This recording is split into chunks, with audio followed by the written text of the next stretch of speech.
coming to the second problem. So this will be a little bit advanced. Okay, and first one was very simple, where we just eliminated our problem information. We just eliminated the equivalent amount of investment of parent company in subsidiary company, and the what we say share capital portion of parent company in the subsidiary company we just eliminated, and we took all others and combined the line by line items, and we prepared consolidated balance sheet. Okay, now one thing you should take care is always sometimes നമ്മൾക്ക് എന്ത് തരും നമ്മൾ ഇപ്പോൾ investment, let me read this problem and I explain the scenario. Okay, here there is NCA means non-current assets. NCA, so again I have given a single picture of your problem. This is not actually the format. The format that I have given you as a problem it is the exact format. This is only to get a general picture of what is this total balance sheet. Okay, so and this particular problem is the parent company is having full holding, 100% holding. The A Limited is having 100% holding in B Limited. Okay, now here things that we should concentrate seems to be simple, isn't it? Yeah, so here NCA means non-current assets. Non-current assets ആയിട്ട് വേറെ ഒന്നും പറഞ്ഞിട്ടില്ല. PPE, property, plant and equipment ഒന്നും പറഞ്ഞിട്ടില്ല. നേരെ തന്നെ investment ആണ് പറഞ്ഞിട്ടുള്ളത്. Investment in B Limited 50,000 shares at cost. കണ്ടോ, at cost എന്ന് പറഞ്ഞാൽ എന്താ അർത്ഥം? അറ്റ് കോസ്റ്റ് എന്ന് പറഞ്ഞാൽ കൂടുതൽ പൈസ കൊടുത്തിട്ടില്ല. കൺസിഡറേഷൻ 8 lakh ആണെങ്കിൽ 8 lakh കൃത്യമായി കൊടുത്തിട്ടുണ്ട്, കൂടുതൽ കൺസിഡറേഷൻ കൊടുത്തിട്ടില്ല എന്നുള്ളതാണ് നമ്മൾ അവിടെ മനസ്സിലാക്കേണ്ടത്. ചില സമയത്ത് എന്ത് വരാം, ഇവിടെ അറ്റ് പ്രീമിയത്തിൽ കൊടുത്തേക്കാം. ഇപ്പോൾ സപ്പോസ് അറ്റ് കോസ്റ്റ് എന്ന് പറയുമ്പോൾ ചെറിയൊരു മിസ്റ്റേക്ക് പറ്റി, ഇവിടെ എൻ്റെ ഒരു ശ്രദ്ധ ചെറുതായിട്ട് പറഞ്ഞു. 50,000 shares അറ്റ് കോസ്റ്റ് എന്ന് പറയുമ്പോൾ നമ്മൾ എന്നിട്ട് കൊടുക്കുന്നത് നോക്കി നോക്ക്. സത്യം പറഞ്ഞാൽ അറ്റ് കോസ്റ്റ് 50,000 into 10 5 lakh ആണ് കൊടുക്കേണ്ടത്.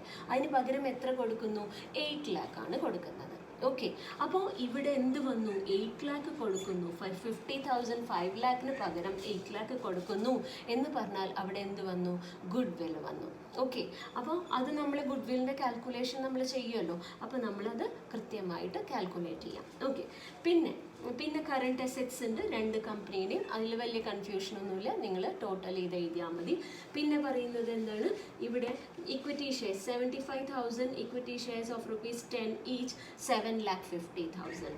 50,000 equity shares of ₹10 each 5 lakh. കണ്ടോ, ഇവിടെ ഇൻവെസ്റ്റ്മെൻറ്റ് 5 lakh ഫുള്ള് ഹോൾഡ് ചെയ്യുന്നുണ്ടല്ലോ. 50,000 ഷെയർസ് ഓഫ് ₹10 each ഹോൾഡ് ചെയ്യുന്നുണ്ട്, പക്ഷേ പകരമായിട്ട് എത്ര കൊടുക്കുന്നുണ്ട്? 8 lakhs കൊടുക്കുന്നുണ്ട്. ഇത് നമ്മൾ പ്രോബ്ലത്തിൽ നിന്ന് മനസ്സിലാക്കണം. സെപ്പറേറ്റ് ആയിട്ട് കൺസിഡറേഷൻ തരാത്ത പക്ഷം നമ്മൾ പ്രോബ്ലത്തിൽ നിന്ന് നോക്കണം. ഇവിടെ എത്ര തന്നിട്ടുള്ള ഇൻവെസ്റ്റ്മെൻറ്റ് എന്നുള്ളത് 50,000 shares ആണ് തന്നിട്ടുള്ളത്, പക്ഷെ കൊടുക്കുന്നതോ 50,000 sharesന് ഫേസ് വാല്യൂ എത്രയാണ്? ശരിക്കും പറഞ്ഞാൽ 10 ആണ്. അപ്പോൾ ശരിക്കും പറഞ്ഞാൽ 5 lakh കൊടുത്താൽ മതി, പക്ഷേ എ കമ്പനി ബി കമ്പനിക്ക് കൊടുത്തത് എബവ് കോസ്റ്റ് ആണ്, അറ്റ് പ്രീമിയം ആണ്, 8 lakh എടുത്ത് കൊടുത്തു. ഓക്കെ, അതിൻ്റെ അർത്ഥം എന്താണ്? ഇതിൻ്റെയും ബി കമ്പനിയുടെ മാർക്കറ്റ് വാല്യൂ ഹൈ ആണ്, അതുകൊണ്ടാണ് അങ്ങനെ കൊടുക്കുന്നത്. സോ ദ ഡിഫറൻസ് എന്നുള്ളത് നമ്മൾക്ക് എന്തായിട്ട് എടുക്കേണ്ടി വരും? ഗുഡ് വിൽ ആയിട്ട് എടുക്കണം. നമ്മളത് ഗുഡ് വില്ലിൻ്റെ കാൽക്കുലേഷനിൽ പഠിച്ചതാണല്ലോ. ഞാനിവിടെ പറയാൻ ഉദ്ദേശിക്കുന്നത് സെപ്പറേറ്റ് ആയിട്ട് പ്രോബ്ലത്തിൽ കൺസിഡറേഷൻ ഇത്ര കൊടുത്തു എന്നൊന്നും പറയില്ല. നമ്മൾ മനസ്സിലാക്കണം. എന്താ മനസ്സിലാക്കണ്ടേ?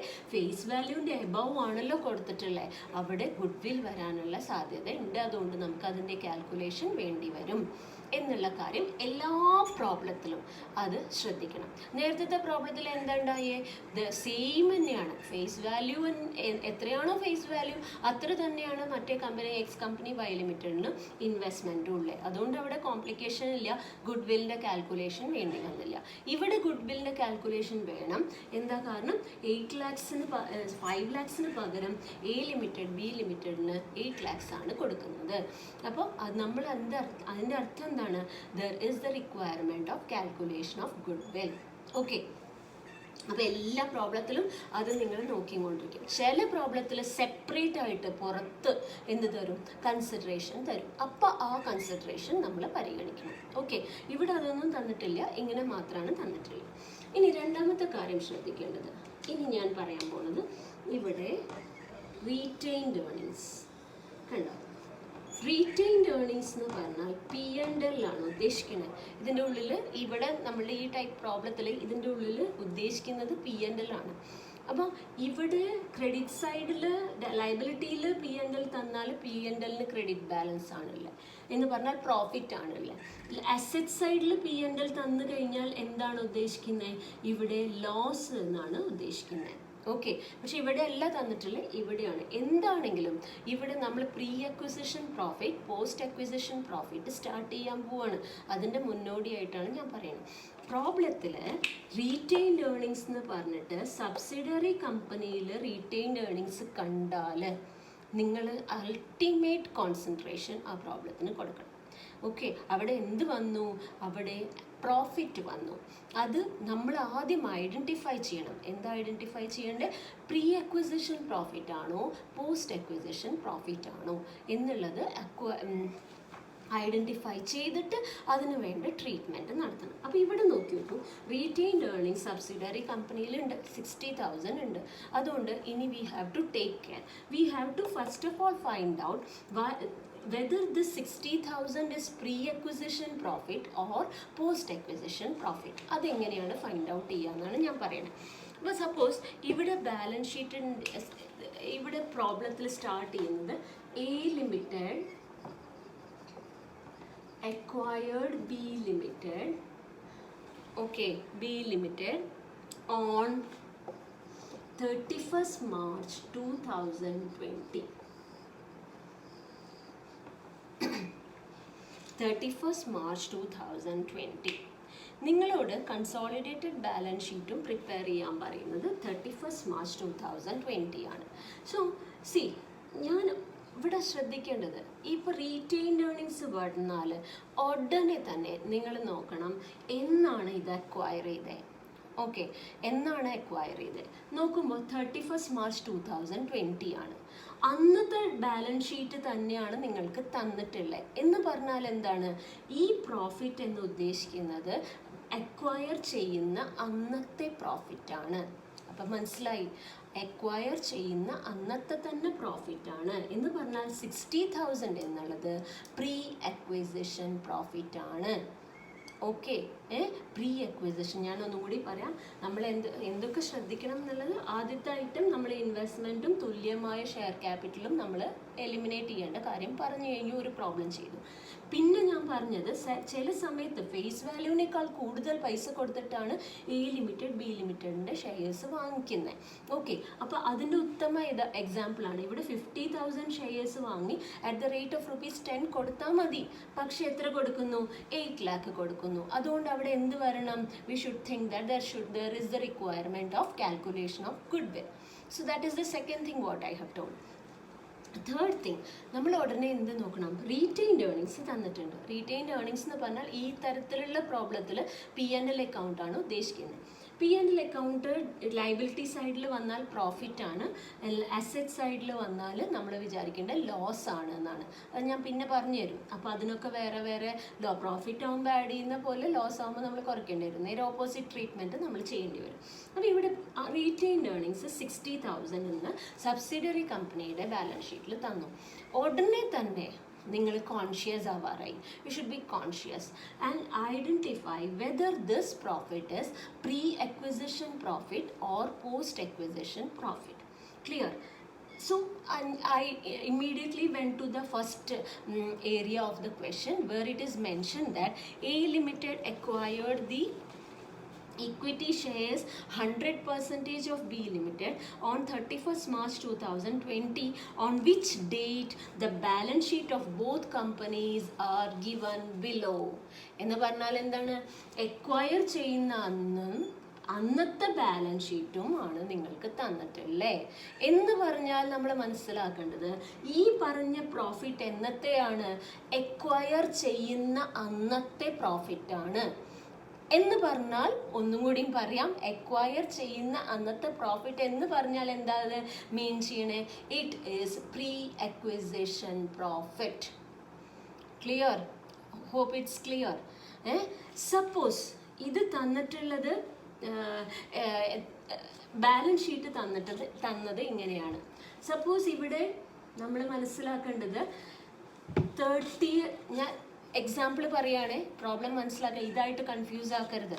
സോ സപ്പോസ് പ്രോബ്ലത്തിൽ തന്നു A limited acquired B limited on 30th June 2019 ആണ് തന്നെ. എന്നിട്ട് ബാലൻസ് ഷീറ്റ് 30th March 2020 ആണ് തന്നെങ്കിൽ നമ്മൾ എന്ത് മനസ്സിലാക്കണം? ഈ തന്നിട്ടുള്ള 60,000-ൽ പകുതി പ്രീ അക്വസിഷനും മറ്റേ പകുതിയാണല്ലോ 30th ജൂണിനാവില്ല വരിക, എന്നാ വരിക നമ്മൾ April, May, June, July, August, September ഇങ്ങനെയാണ് വന്നതെന്ന് വിചാരിക്കും. അപ്പം 6 മാസം ഈ ബാലൻസ് ഷീറ്റ് മാർച്ച് 30-നാണ് എന്ന് എന്താ പറയുക, അക്വയർ ചെയ്യുന്ന ഡേറ്റ് സെപ്റ്റംബർ 30-നാണെന്ന് പറഞ്ഞു കഴിഞ്ഞാൽ നമ്മൾ എന്ത് മനസ്സിലാക്കണം? ഈ പറഞ്ഞിട്ടുള്ള പ്രോഫിറ്റിൽ 2 എലിമെൻറ്റും ഉണ്ട്. ഒന്നെന്താണ്? പ്രീ അക്വിസിഷൻ പ്രോഫിറ്റും ഉണ്ട്, പോസ്റ്റ് അക്വിസിഷൻ പ്രോഫിറ്റും ഉണ്ട്. അപ്പോൾ നമ്മളത് ഫൈൻഡ് ഔട്ട് ചെയ്യണം. പ്രീ അക്വിസിഷൻ പ്രോഫിറ്റ് എത്രയാണ്, പോസ്റ്റ് അക്വിസിഷൻ പ്രോഫിറ്റ് എത്രയാണ് എന്ന് ഫൈൻഡ് ഔട്ട് ചെയ്യണം. ഇവിടെ 6 മാസത്തെ വ്യത്യാസമാണല്ലോ. നമ്മളിപ്പോൾ സെപ്റ്റംബർ 30-ന് വാങ്ങി എന്ന് പറഞ്ഞാൽ ഒക്ടോബർ, നവംബർ, ഡിസംബർ, ജനുവരി, ഫെബ്രുവരി, മാർച്ച് 6 മാസത്തെ എന്ന് പറഞ്ഞാൽ 30,000 എന്നുള്ളത് പ്രീ അക്വിസിഷനും 30,000 പോസ്റ്റ് അക്വിസിഷനും ആണ്. അത് ഞാൻ എക്സാമ്പിളാണ് പറഞ്ഞിട്ടുള്ളത്. ഈ കഥയിൽ ഇപ്പം നമ്മൾ ചെയ്യുന്ന പ്രോബ്ലത്തിൽ സെയിം ആണ്. ബാലൻസ് ഷീറ്റ് ഡേറ്റും അതേപോലെ അക്വിസിഷൻ ഡേറ്റും സെയിം ആണ്. ഇനി ഞാൻ സോൾവ് ചെയ്യാണ്, നമ്മൾ നോക്കാം.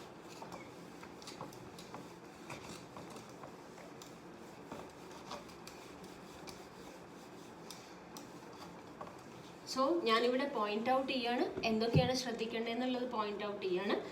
ആദ്യം എന്ത് ചെയ്യണം? when you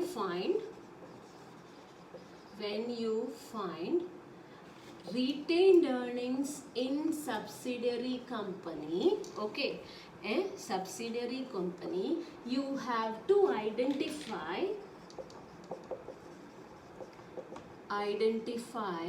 whether it is pre-acquisition profit or post-acquisition profit. Okay. Now, how you can identify that? How you can identify that? You can identify by looking into date of acquisition as well as the date of reporting. Reporting എന്ന് പറഞ്ഞാൽ എന്താണ്? Balance sheet date. അപ്പോൾ എന്താണ്, പിന്നെന്താ മനസ്സിലാക്കണ്ടേ? Balance sheet ഡേറ്റിന്റെ അന്ന് തന്നെയാണ് if acquisition date is same as balance sheet date, നമ്മൾ എന്താ വിചാരിക്കേണ്ടേ? It will be pre acquisition profit. If acquisition date is not same as balance sheet date, you have to find out both pre and post. നേരത്തെ ചെയ്ത പോലെ 6 മാസം എന്ന് ഞാൻ എക്സാമ്പിളിൽ കാണിച്ചു തന്നില്ലേ. അപ്പോൾ ഇത്ര കാര്യങ്ങൾ നിങ്ങൾ ശ്രദ്ധിക്കണം. പോയിന്റ് ഇത് ഇപ്പം പറയുമ്പോൾ ഒരു ഭയങ്കര സംഭവമാണെങ്കിലും നമ്മൾ ക്രമേണ കുറേ പ്രോബ്ലംസ് ചെയ്ത് വരുമ്പോൾ ഇത് ഓട്ടോമാറ്റിക്കായിട്ട് നമുക്ക് മനസ്സിലാവും. ഓക്കെ, ഇത് ഫസ്റ്റ് ടൈം ആയതുകൊണ്ടാണ് നിങ്ങൾക്ക് ഇങ്ങനെ ഒരു ഞാൻ ഇലാബറേറ്റഡ് ആയിട്ടുള്ള വേർഷൻ തരണേ. ഇനി നമ്മളത് യൂസ്ഡ് ആവും. ഓക്കെ, അപ്പോൾ ഞാൻ എന്താ പറഞ്ഞത്? റീറ്റെയിൻഡ് ഏർണിങ്സ് എസ് ലിമിറ്റഡിൽ ഉണ്ടെന്ന് വിചാരിക്കുക. ഉടനെ എസ് എന്ന് പറഞ്ഞാൽ ഞാൻ ഉദ്ദേശിക്കുന്നത് സബ്സിഡിയറി കമ്പനി. ഉടനെ ഐഡൻറ്റിഫൈ ചെയ്യണം അത് പ്രീ അക്വിസിഷൻ പ്രോഫിറ്റ് ആണോ പോസ്റ്റ് അക്വിസിഷൻ പ്രോഫിറ്റ് ആണോ. എങ്ങനെ ഐഡൻറ്റിഫൈ ചെയ്യാം? നേരെ ഡേറ്റിലേക്ക് നോക്കാം. ബാലൻസ് ഷീറ്റ് ഡേറ്റും അക്വിസിഷൻ ഡേറ്റും ഒന്ന് തന്നെയാണെങ്കിൽ ബാലൻസ് ഷീറ്റിൽ എസ് ലിമിറ്റഡിന് കൊടുത്തിട്ടുള്ള സബ്സിഡിയറിക്ക് കൊടുത്തിട്ടുള്ള profit it will be pre acquisition profit എന്ന് പറഞ്ഞാൽ അക്വയർ ചെയ്യുന്ന അന്ന് വരെയുള്ള പ്രോഫിറ്റ്. ഓക്കെ, ഇനി ബാലൻസ് ഷീറ്റിൻ്റെ ഡേറ്റും അക്വിസിഷൻ്റെ ഡേറ്റും വ്യത്യസ്തമായി കൊടുത്തിട്ടുണ്ടെങ്കിൽ നമ്മൾക്കറിയാം ആ ഇയറിൽ എപ്പോഴെങ്കിലും ആയിരിക്കും അക്വയർ ചെയ്തിട്ടുണ്ടാവുക. അപ്പോൾ ആ അക്വിസിഷൻ ഡേറ്റിൻ്റെ പ്രപ്പോർഷൻ വെച്ചെങ്ങാണ്ട് നമ്മൾ എന്ത് ഫിക്സ് ചെയ്യണം, എത്രയാണ് പ്രീ അക്വിസിഷൻ എത്രയാണ് പോസ്റ്റ് അക്വിസിഷൻ എന്ന് ഫിക്സ് ചെയ്യണം. എന്നിട്ട് എന്താ ചെയ്യേണ്ടത്, പ്രീ അക്വിസിഷൻ്റെ എന്ത് ട്രീറ്റ്മെൻ്റ് ആണ്, എന്ത് ട്രീറ്റ്മെൻ്റ് ആണ് പ്രീ അക്വിസിഷന് കൊടുക്കുക, ട്രീറ്റ്മെൻറ്റ് നമ്മൾ പഠിച്ചിട്ടുണ്ട്. Treatment pre acquisition to be considered in calculation of goodwill, to be considered in calculation of goodwill. Okay, പിന്നെ not to be considered in consolidated balance sheet. Okay, ini to be considered in calculation of NCI. Ini post acquisition aanengilo, post acquisition aanengil first thing not to be considered, നേരെ opposite, not to be considered in calculation of goodwill. Okay, but to be considered in consolidated balance sheet. ഇവിടെ രണ്ടും same ആണ്. To be considered in calculation of NCI. Okay, എന്ന് പറഞ്ഞാൽ acquire ചെയ്യുന്നതിന് മുന്നേ ഉള്ള profit ആരുടേതല്ല, parent കമ്പനിയുടേതല്ല. അതുകൊണ്ട് good വില്ല് നമ്മൾ കാൽക്കുലേറ്റ് ചെയ്യുമ്പോൾ അതിനെയും കൂടി പരിഗണിച്ചുകൊണ്ട് അതിൻ്റെ ഇഫക്റ്റ് ഇല്ലാതാക്കണം. പക്ഷേ അക്വയർ ചെയ്തതിന് ശേഷമുള്ള പ്രോഫിറ്റ് എന്നുള്ളത് പാരൻറ്റിൻ്റെ പോർഷൻ പാരൻറ്റിൻ്റേത് തന്നെ ആയതുകൊണ്ട് നമ്മൾ കൺസോളിഡേറ്റഡ് ബാലൻസ് ഷീറ്റിൽ പാരന്റ് കമ്പനിയുടെ പാരന്റ് കമ്പനിയുടെ പ്രോഫിറ്റിൻ്റെ കൂടെ എന്താ പറയുക, പോസ്റ്റ് അക്വിസിഷൻ പ്രോഫിറ്റിൻ്റെ പാരന്റ് കമ്പനിയുടെ പ്രൊപ്പോർഷൻ കൂടി നമ്മൾ ഇതിൽ ആഡ് ചെയ്യും. ഓക്കെ, പോസ്റ്റ് അക്വിസിഷൻ്റെ കാര്യമാണ് പറഞ്ഞത്. ഇനി പ്രീ അക്വിസിഷൻ പ്രോഫിറ്റ് ഇവിടെ ഗുഡ് വില്ല് കരുതുന്നുണ്ട്, കൺസോളിഡേറ്റഡ് ബാലൻസ് ഷീറ്റിൽ ഇനി ഇതിനെ പരിഗണിക്കേണ്ട. അപ്പോൾ പോസ്റ്റ് അക്വിസിഷനിൽ എങ്ങനെയാണ് ഇത് കരുതാത്തതുകൊണ്ട് നമ്മൾ എന്താ വിചാരിക്കുന്നത്, പോസ്റ്റ് അക്വിസിഷനിൽ കൺസോളിഡേറ്റഡ് ബാലൻസ് ഷീറ്റിൽ പോസ്റ്റ് അക്വിസിഷൻ പ്രോഫിറ്റ് നമ്മൾ പരിഗണിക്കണം. NCIൻ്റെ കാൽക്കുലേഷനിൽ രണ്ടും പരിഗണിക്കണം, പ്രീ അക്വിസിഷനും പരിഗണിക്കണം, പോസ്റ്റ് അക്വിസിഷനും പരിഗണിക്കണം. ഓക്കെ, ഇനി ഞാൻ പ്രോബ്ലം ചെയ്തു തുടങ്ങുകയാണ്, നമുക്ക് സ്റ്റാർട്ട് ചെയ്യാം.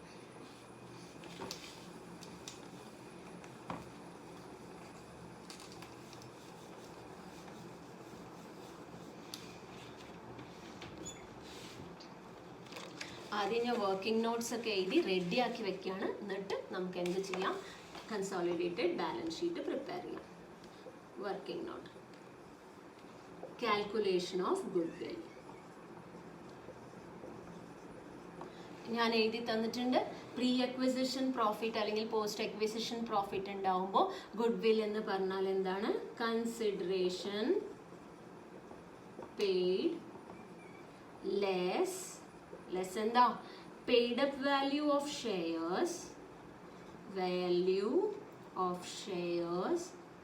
ആൻഡ് പിന്നെന്താ പറഞ്ഞേ, pre acquisition profit of parent company portion. Okay, ഇപ്പം ഞാനിവിടെ എഴുതാം. കൺസിഡറേഷൻ എത്രയാണ്, 5 ലക്ഷത്തിന് പകരം എത്ര കൊടുക്കുന്നുണ്ട്, 8 ലക്ഷം കൊടുക്കുന്നില്ലേ? അപ്പോൾ consideration paid 8 lakhs. Paid up value of shares എത്രയാണ്, 50,000 into 10, ഫേസ് വാല്യൂ ആണ് ഉദ്ദേശിക്കുന്നത്, 5 lakhs. ഇനി എത്രയാണ് പറഞ്ഞത്? Share of pre acquisition profit. ഇവിടെ 100% ആരാണ് ഹോൾഡ് ചെയ്യണേ? ഇവിടെ എ ലിമിറ്റഡ് ആണ്. അതുകൊണ്ട് മൊത്തം പ്രോഫിറ്റും നമുക്ക് ആരുടെ ആയിട്ട് കണക്കാക്കാം? പ്രീ അക്വിസിഷൻ ആരുടെ പ്രൊപ്പോർഷൻ ആയിട്ട് കണക്കാക്കാം? പ്രീ അക്വിസിഷൻ പ്രോഫിറ്റ് 60,000 മൊത്തം എ കമ്പനിയുടെ ആയിട്ട് കണക്കാക്കാം. അപ്പം ഞാൻ രണ്ടും കൂടി കൂട്ടി 5,60,000. അപ്പം ഗുഡ് വിൽ എത്ര കിട്ടി? ഗുഡ് വിൽ എന്ന് പറഞ്ഞാൽ എത്ര കിട്ടും നമുക്ക്? 2,40,000 ഗുഡ് വിൽ കിട്ടും. 2,40,000 ഗുഡ് വിൽ കിട്ടും. അപ്പോൾ അതിൻ്റെ കാൽക്കുലേഷൻ കഴിഞ്ഞു. ഗുഡ് വിൽ അപ്പം എത്രയാണ് കമ്പനിക്ക് കിട്ടിയിട്ടുള്ളത്? 2,40,000. 3 lakh അല്ല, സോറി, ഞാൻ 2,40,000. ഓക്കെ. ഇനി അടുത്തത് കാൽക്കുലേഷൻ ഓഫ് NCI. അടുത്തത്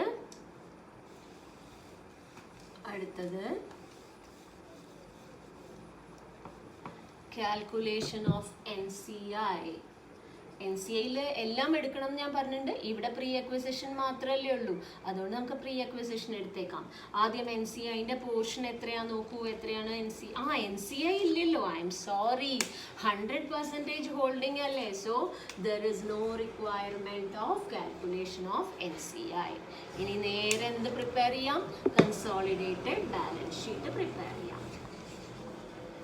കൺസോളിഡേറ്റഡ് ബാലൻസ് ഷീറ്റ്. ആദ്യം തന്നെ എന്താ പറയുക? Equity and liabilities.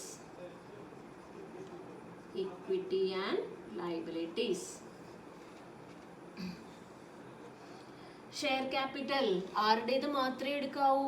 എ ലിമിറ്റഡിൻ്റെ മാത്രമേ എടുക്കാവൂ. ഓക്കെ. ഷെയർ ക്യാപിറ്റൽ എ ലിമിറ്റഡിൻ്റെ എത്രയാണ് ഷെയർ ക്യാപിറ്റൽ വന്നിട്ടുള്ളത്? 7,50,000. അതായത് share capital 75,000. Equity shares at the rate of ₹10. എത്ര എടുക്കുക? 7,50,000. ഓക്കെ. ഇനി അടുത്തത് എന്തുകൊണ്ടാണ് നമ്മൾ ഇതിൻ്റെ എടുക്കാത്തത്? അത് നമ്മൾ തുല്യമായ എമൗണ്ട് 5 lakh എന്ത് ചെയ്യും? നമ്മളിതിൽ എലിമിനേറ്റ് ചെയ്യൂലേ, അതുകൊണ്ടാണ് നമ്മൾ എടുക്കാത്തത്. പിന്നെ അടുത്തത് വരുന്നത് റീറ്റെയിൻഡ് ഏർണിങ്സ്. ഇവിടെയും എ ലിമിറ്റഡിനെ മാത്രമേ എടുക്കുള്ളൂ. കാരണം ബി ലിമിറ്റഡിൻ്റെ എന്താണ്? പ്രീ അക്വിസിഷൻ പ്രോഫിറ്റ് ആണ്. അത് കൺസോളിഡേറ്റഡ് ബാലൻസ് ഷീറ്റിൽ പരിഗണിക്കൂല എന്ന് ഞാൻ പറഞ്ഞിട്ടുണ്ട്. അതുകൊണ്ട് എ ലിമിറ്റഡിൻ്റെ റീറ്റെയിൻഡ് ഏർണിങ്സ് എത്രയാണ്? 4 lakh. ഇനി കറണ്ട് ലയബിലിറ്റീസ് വേറെ ഒന്നും കാണുന്നില്ലല്ലോ. അപ്പോൾ കറണ്ട് ലയബിലിറ്റീസ് എത്രയാണ്? 50,000 ഉണ്ട്, 40,000 ഉണ്ട്. എ ലിമിറ്റഡിൻ്റെ 50,000, ബി ലിമിറ്റഡിൻ്റെ 40,000, 90,000. ടോട്ടൽ എത്ര വരും? 14, 8, 12,40,000. അസെറ്റ്സ്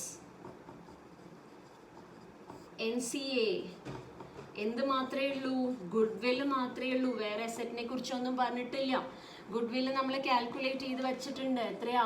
2,40,000 ഗുഡ് വില്ല് നമ്മൾ കാൽക്കുലേറ്റ് ചെയ്ത് വെച്ചിട്ടുണ്ട്. പിന്നെ എത്രയാണ്? കറണ്ട് ലയബിലിറ്റീസ് ആഡ് ചെയ്തോളൂ. രണ്ടിൻ്റെയും കൂടി കറണ്ട് ലയബിലിറ്റീസ് എത്രയാണ് വരുന്നത്? കറണ്ട് അസെറ്റ്സ് ആണ്.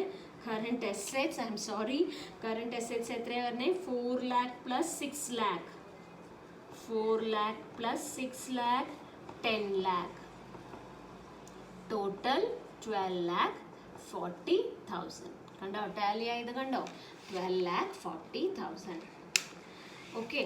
ഈ പ്രോബ്ലം കറക്റ്റായിട്ട് മനസ്സിലാക്കുക. ഞാൻ നേരത്തെ പറഞ്ഞ എക്സ്പ്ലനേഷൻ മനസ്സിലാക്കുക. പ്രീ അക്വിസിഷനും പോസ്റ്റ് അക്വിസിഷനും വന്നാൽ എന്താ ചെയ്യേണ്ടത് എന്നുള്ളത് മനസ്സിലാക്കുക. അത്ര ക്ലിയർ ആയിട്ട് മനസ്സിലാക്കുക. എൻ്റെ ക്ലാസ് കേട്ട് മനസ്സിലാവുന്നില്ലെങ്കിൽ please contact me personally and be thorough with this area. കാരണം നെക്സ്റ്റ് പ്രോബ്ലം നമ്മൾ ചെയ്യുന്നത് പോസ്റ്റ് അക്വിസിഷനും പ്രീ അക്വിസിഷനും കൂടിയിട്ടുള്ള പ്രോബ്ലം ആയിരിക്കും. ഇതിൻ്റെ കൂടുതൽ എക്സാമ്പിൾസ് നമുക്ക് ചെയ്യാം. തൽക്കാലം ഞാൻ ഇന്നത്തെ ക്ലാസ് ഇവിടെ വൈൻഡ് അപ്പ് ചെയ്യാണ്. Thank you so much.